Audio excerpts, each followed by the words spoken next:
Ya. Buenas tardes, continuando con el invitado de las clases. El día de hoy vamos a tratar el tema de los regímenes patrimoniales del patrimonio, que como sabemos se encuentra legislado en nuestro Código Civil del artículo 295 al 331. Empezaremos pues señalando qué es lo que determina los regímenes patrimoniales del patrimonio.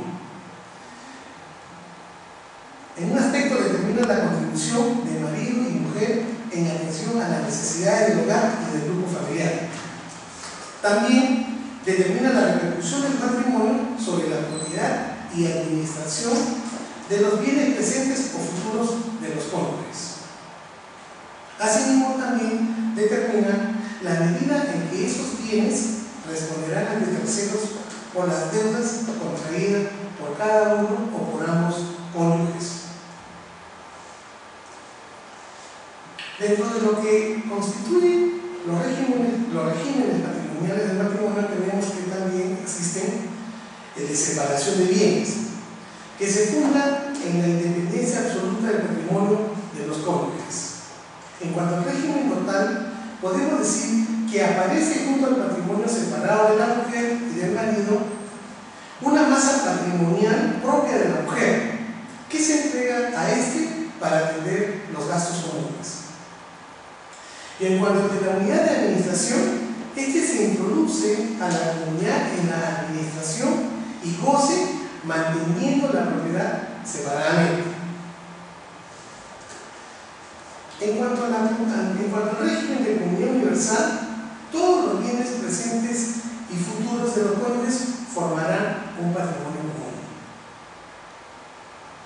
Respecto del régimen de la comunidad de adquisiciones a título oneroso, podemos decir que solo las adquisiciones a título oneroso realizadas durante el matrimonio son comunes, permaneciendo los demás bienes en propiedad separada de cada cónyuge. En cuanto al régimen de comunidad de muebles y adquisiciones a título oneroso, estos forman parte también de la comunidad todos los bienes muebles presentes y futuros de ambos cónyuges. En cuanto al régimen de participación en las ganancias, la idea fundamental de la separación del patrimonio de ambos cónyuges aparece atenuada por el reparto o nivelación de ganancias obtenidas durante el matrimonio que hay que realizar al terminar el régimen. En cuanto a la participación de las adquisiciones de título oneroso, podemos decir que se mantiene la absoluta separación entre la titularidad y la administración de los bienes propios y sociales que cada cónyuge adquiere. A la disolución del matrimonio se adquiere un derecho sobre los bienes que otro haya adquirido a título oneroso.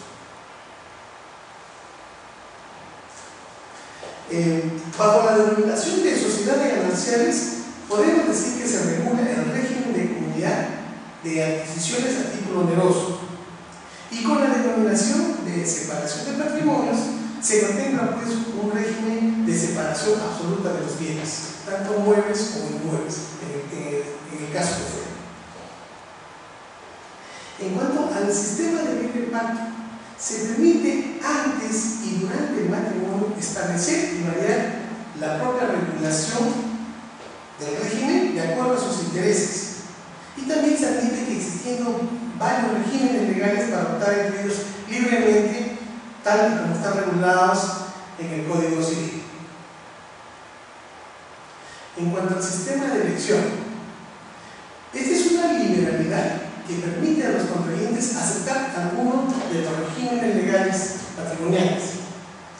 En el supuesto caso que no se hubiese escogido ninguno, se contempla un supletorio legal, que este vendría a ser el de las sociedades gananciales. Asimismo, con posterioridad al matrimonio, se puede contemplar la variación del régimen patrimonial. En cuanto al sistema forzoso, si bien es cierto no se contemplan sistemas o regímenes convencionales, se impone un régimen legal único a los contrayentes, imposible de variar durante el matrimonio.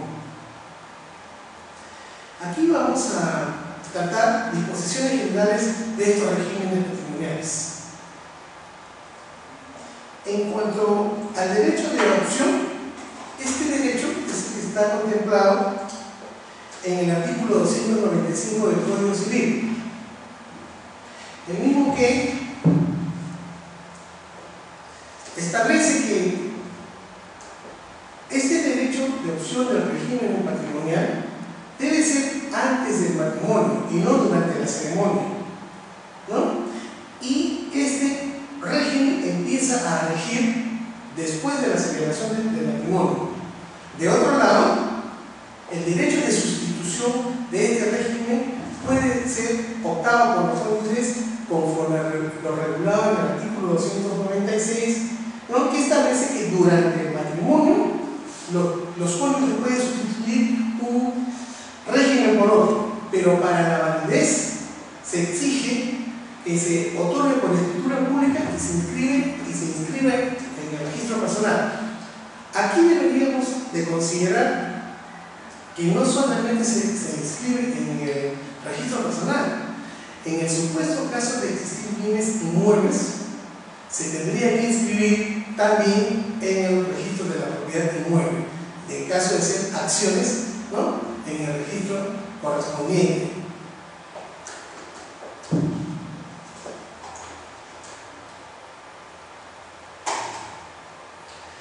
Ahora bien, el ejercicio de elegir libremente entre estos regímenes, ¿no?, se permite también que alguno de ellos sea por aprobación judicial o por el Ministerio de la Ley. El contenido propio de las convenciones matrimoniales es el referido a la adopción o modificación del régimen matrimonial, sin perjuicio de que se pueden también contemplar otros pactos que se relacionan obviamente con la órbita familiar de los cónyuges.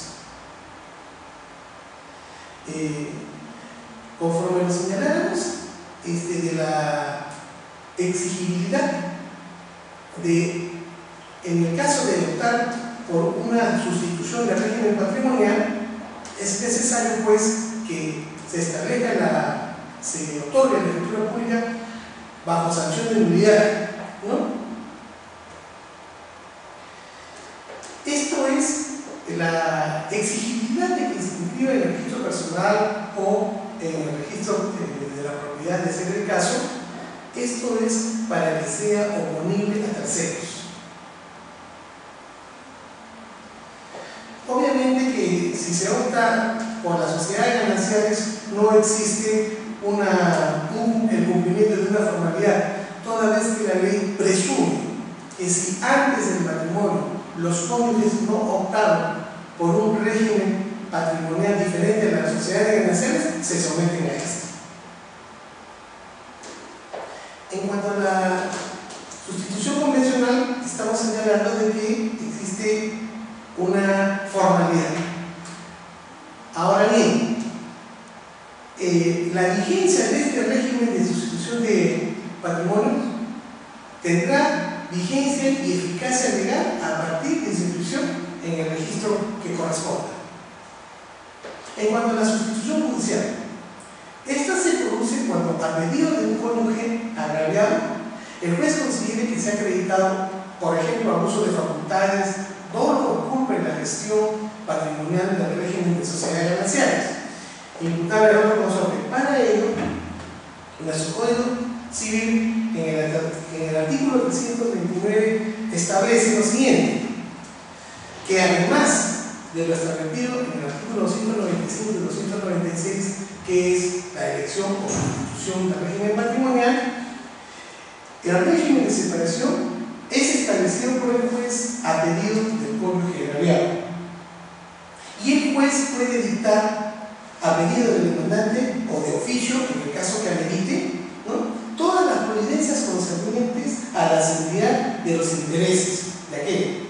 Estas medidas, así como la sentencia, deberán ser inscritas en el registro personal también para que surtan efectos frente a terceros, ¿no? A su vez, también el propio artículo 329 establece que la separación surte efecto entre los cónyuges desde la fecha de la notificación con la demanda. Esto es, no antes de la inscripción en los registros públicos. En cuanto a la sustitución por el Ministerio de Ley, se produce cuando se declara la insolvencia de uno de los cónyuges o cuando se decreta la separación de cuerpos. Esta institución está regulada en el artículo 330 del Código Civil, que establece pues, que la declaración del inicio de un procedimiento concursal ordinario de uno de los cónyuges determina de pleno derecho la sustitución del régimen de sociedades nacionales por el de separación de patrimonios. Y aquí también, en el artículo 330, se establece que para que surta efectos frente a terceros se deberá inscribir en el registro personal de oficio o a solicitud de la Comisión de Procedimientos Concursales. En este caso, tenemos que establecer de que cuando se refiere a la inscripción en el registro que corresponda tanto al personal como al de la propiedad que corresponde, debemos entender que hay dos momentos. Se puede inscribir la demanda, que en todo caso vendría siendo una medida cautelar, y con posterioridad es que se inscriba la sentencia. Esto se hace con el ánimo de ser oponible a terceros, ¿no? Establece el código en su último párrafo, el artículo 330, dice: no obstante lo anterior, oponible a terceros a partir de la inscripción de registros públicos, ¿no?, en el supuesto de que al momento de iniciarse el procedimiento concursal de una persona natural, casada, se encontrase vigente otro procedimiento de la misma naturaleza, previamente definido conforme a la ley de la materia respecto a la sociedad conyugal que integra, no se producirá la consecuencia prevista en el párrafo precedente. O sea, van a decir en tanto se desarrolla tal procedimiento. En cuanto a la potestad doméstica del manejo de los bienes, es atribuido por igual a los cónyuges y les permite realizar a cualquiera de ellos todos los actos encaminados a atender las necesidades ordinarias de la familia y a la conservación del patrimonio, conforme al uso del lugar y a las circunstancias de la misma. Esta potestad denominada doméstica se encuentra regulada en el artículo 292 de nuestro Código Civil, que establece que los cónyuges es la representación de la sociedad conyugal es ejercida por ambos cónyuges, ¿no? Y precisamente en el último párrafo de este artículo 292 se establece que si cualquiera de los cónyuges abusa de los derechos a que se refiere el artículo, el juez de paz de Estado puede limitárselos en todo en parte, y entonces esta limitación se puede tramitar como un proceso abreviado.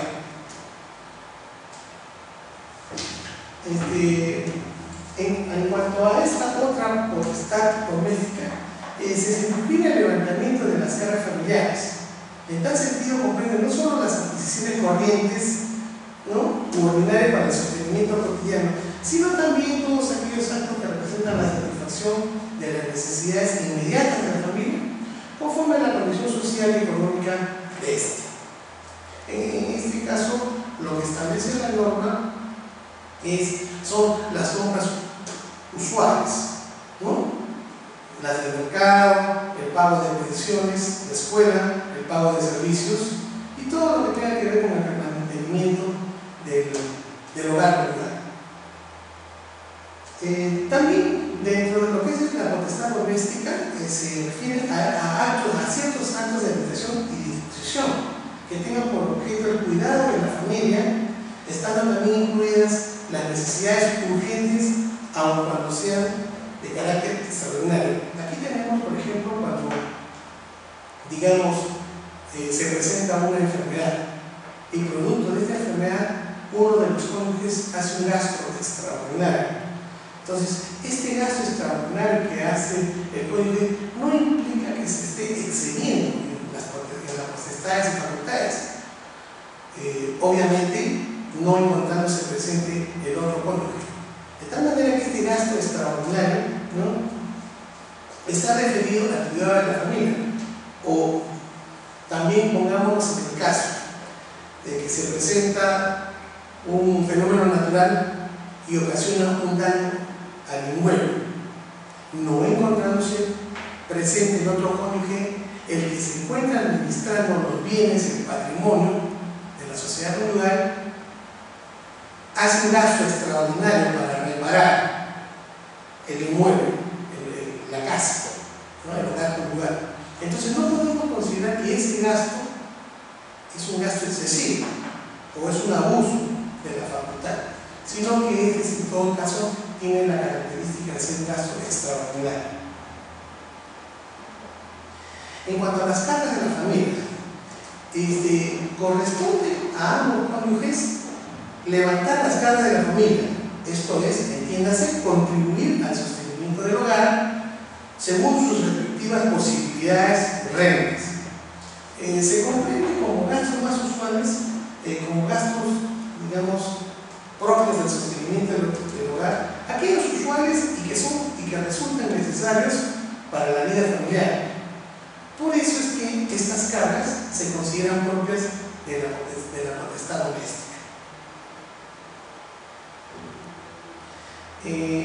Los bienes de los cónyuges están sujetos al levantamiento de las cargas de la familia según el régimen patrimonial en que se encuentran, como hemos visto hace un momento, ¿no?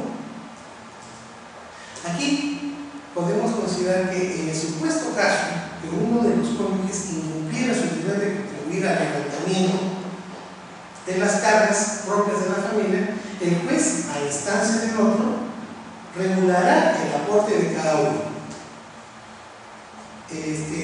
Se considera como aporte, ¿no?, como contribución a las cargas de la familia, el trabajo del hogar y el cuidado de los hijos. El interés familiar como principio rector de la gestión de los bienes. Bueno, la gestión de los bienes del matrimonio debe responder a un interés familiar, cualquiera que fuere el régimen patrimonial que esté en vigor durante la vigencia del matrimonio. Se impone un límite natural a la administración y disposición de los bienes propios y sociales según sea el caso. Hemos visto que todo aquello que fuere considerado un exceso o un abuso, ¿no?, puede ser sujeto de una acción judicial en la cual se le solicita al magistrado, al juez, ¿no?, que regule y establezca la administración de los bienes de patrimonio de la sociedad de las naciones. A su vez también se considera el interés familiar como un principio rector de la gestión de los bienes, ¿no?, porque se constituye en la medida necesaria para afectar patrimonialmente a la familia y que de hecho los cónyuges utilizan en un matrimonio normal. Es también el argumento para restringir o suprimir algún acto de gestión de los bienes que no perjudican a la familia o para verificar la realización de uno que demanda. En cuanto al régimen de sociedades gananciales, es la comunidad limitada a las adquisiciones a título oneroso realizadas por los cónyuges y a los frutos o productos de los bienes propios de ellos y de los sociales, conservando la propiedad de los bienes que tuviesen antes del matrimonio y los adquiridos con posterioridad a título gratuito.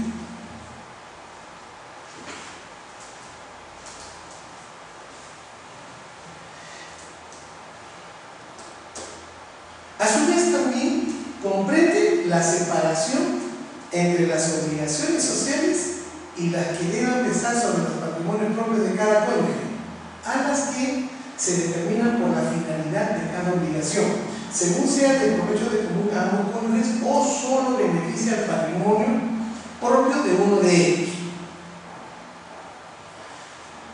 Corresponde a cada cónyuge la gestión de su propio patrimonio y a ambos la del patrimonio social, gestión esta gestión debe de responder al interés familiar.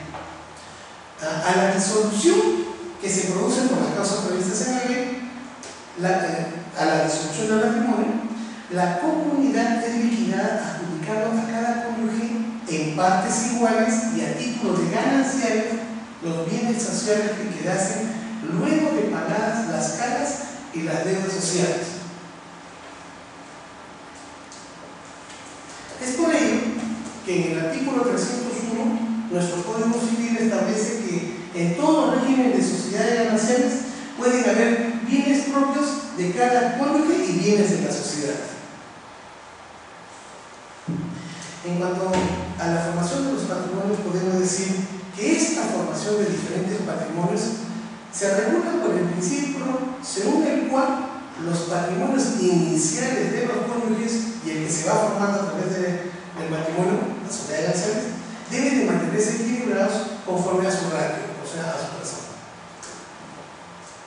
Acá, en cuanto a la época de la adquisición de los bienes, estos serán propios los que fueran adquiridos antes del matrimonio y aquellos que adquiridos después lo son por una causa o título anterior. Digamos,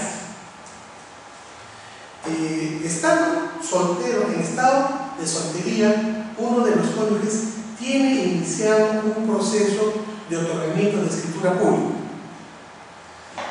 Durante el proceso contrae matrimonio el demandante, de tal manera que a la hora que concluya el proceso con la sentencia se le extenderá la escritura pública correspondiente y obviamente en ese momento él tiene la condición de casado. Sin embargo, el título que generó el proceso es con anterioridad a la celebración del matrimonio. En consecuencia, no obstante que tiene la condición de casado al momento de su formalización o titulación, este constituirá un bien propio. Y son sociales todos aquellos bienes, como hemos establecido, que sean adquiridos a título oneroso y aquellos adquiridos después de la disolución por causa o título anterior. Aquí es la inversa respecto del ejemplo. ¿Qué resulta?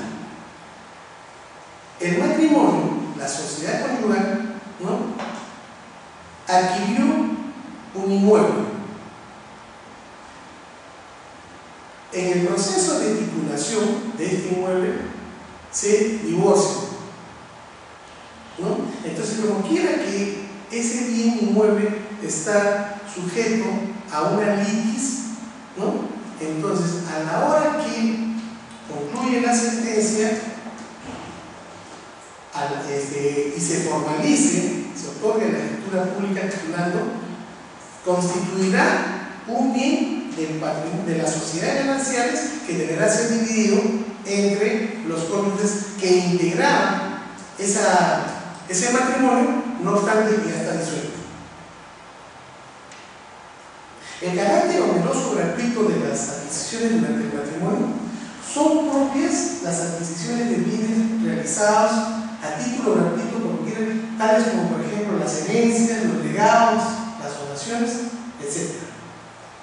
Respecto del origen de los fondos empleados en las adquisiciones, aún tratándose de adquisiciones onerosas durante el matrimonio, si ellas tienen su origen en el empleo de dinero o fondos propios, lo adquirido será propio por subrogación real.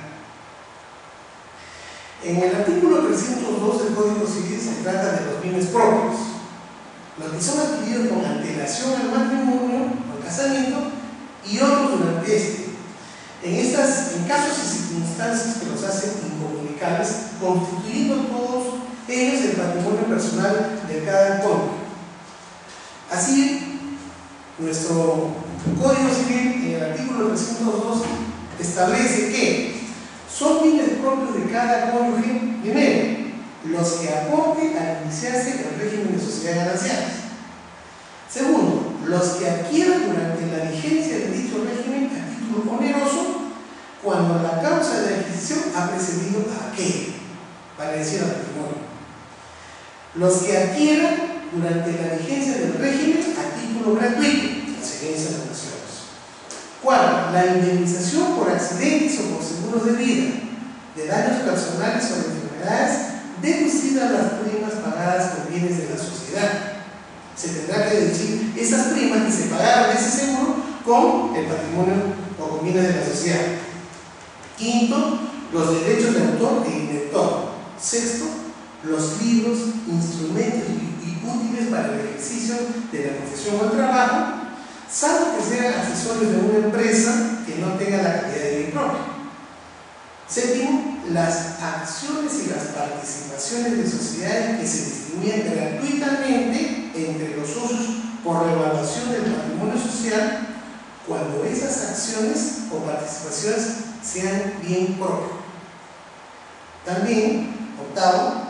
La renta vitalicia a título gratuito y la convenida a título oneroso cuando la contraprestación que la origina constituye bien propio. Y por último, 9, los vestidos y objetos de uso personal, así como las diplomas, condecoraciones, correspondencia y recuerdos de familia. Bien, estos son los que han sido regulados, ya lo hemos señalado, ¿no? También se consideran como bienes, o sea, son considerados como bienes sociales todos aquellos que no están convertidos en el artículo 302.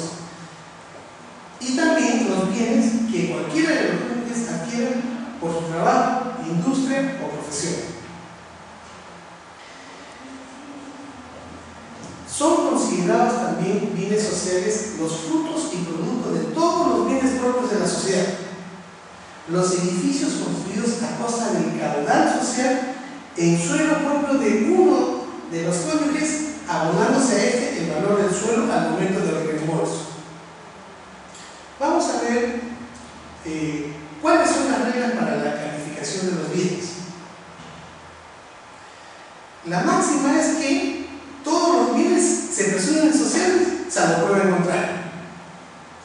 Los bienes sustituidos o subrogados a otros se reputan de la misma condición de los que se sustituyeron o se subrogaron.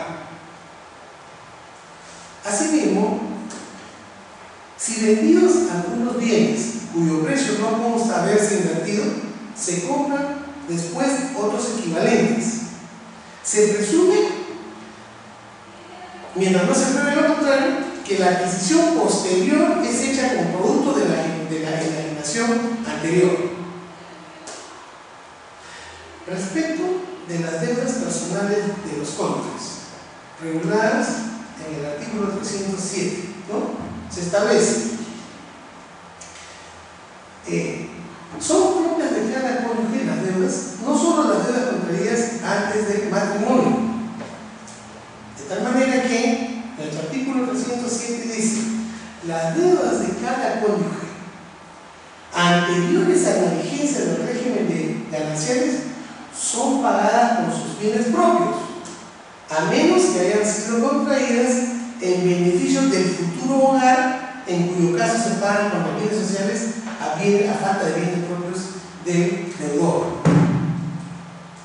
¿no? Así también el artículo 308 establece: los bienes propios de uno de los cónyuges no responden de las deudas personales del otro, a menos que se pruebe que se contrajeron en provecho de la familia, ¿no? Las deudas contraídas, ¿no? Y en cuanto concierne a la responsabilidad contractual de los cónyuges, ¿no? Esta figura, este instituto se encuentra regulado en el artículo 309 de nuestro Código Civil, que establece: la responsabilidad extracontractual de un cónyuge no perjudica al otro en sus bienes propios, ni en la parte de los que la sociedad que le corresponde en caso de liquidación. Vale decir, si por algún motivo, razón o circunstancia el cónyuge resulta pasible de una responsabilidad extracontractual, esta responsabilidad solo puede ser cubierta con el 50% que le correspondiera en el caso de las sociedades gananciales de bienes comunes. Si en caso el cónyuge tenga bienes propios, tendrá que responder por sus bienes propios. De las deudas personales responde el patrimonio propio de cada cónyuge. En los dos primeros casos que vimos, la responsabilidad por las obligaciones puede alcanzar subsidiariamente al patrimonio social y eventualmente al propio del otro cónyuge, si es que aquellos se contrajeron en beneficio del futuro hogar o provecho de la familia. Esto ya lo vimos que está regulado con la responsabilidad extracontractual, la vimos que está regulada, ¿no?, en nuestro código, en el artículo 309. En cuanto a las deudas sociales, se considera que son deudas sociales todas aquellas contraídas por cualquiera de los cónyuges en el ejercicio del poder doméstico, como vimos en la que está regulado por el artículo 292, y también de las contraídas por ambos por actos de administración y de disposición que exceden tal potestad, ¿no? Está regulado en el artículo 315, ¿no? ¿Qué sucede? Que en el segundo párrafo del artículo 315 se establece que, si bien es cierto, para disponer los bienes sociales